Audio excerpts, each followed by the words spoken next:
Tokolasy toboko vavy ankafaliana indray no iarahana aminao ary ampitana ihany koa ireo vaovao amin'ity takariva ity.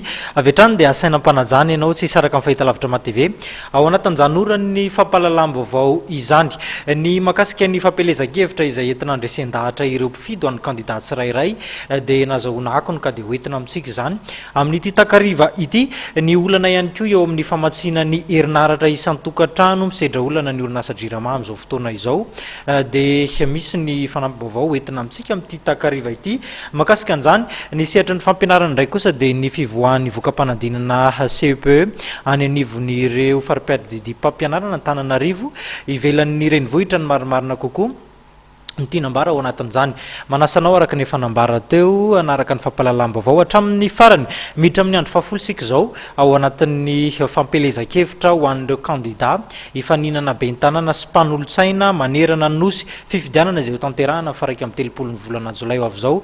Ity fifidianana ity samy manao izay ho afany rehetra ao anatin'izany fandresen-dahatra izany. Ny safidy anamafy ny antsika fampelezan-kevitra sy fihaonana mivantana amin'ireo vahoaka ifotony ireo kandidat misy asivy mifanina ny ato Antananarivo renivohitra tamin'ity androany ity raha ny fanazavana azo dia ny faran'ny herinandro izay betsaka olona kokoa satria maro amin'ireo mpiasa miasa mandritra ny herinandro no afaka manatrika ny fampelezan-kevitra no safidian'izy ireo hanatanterahana izany. Araka izany dia saika mampiatra ny hetsika goavana avokoa ireo tany malalaka teto andrenivohitra tamin'ity androany ity. Tsy ho an'ny ato Antananarivo renivohitra ihany io fa ireo komuna ivelan'ny tanàna dia nahitana izany ihany koa.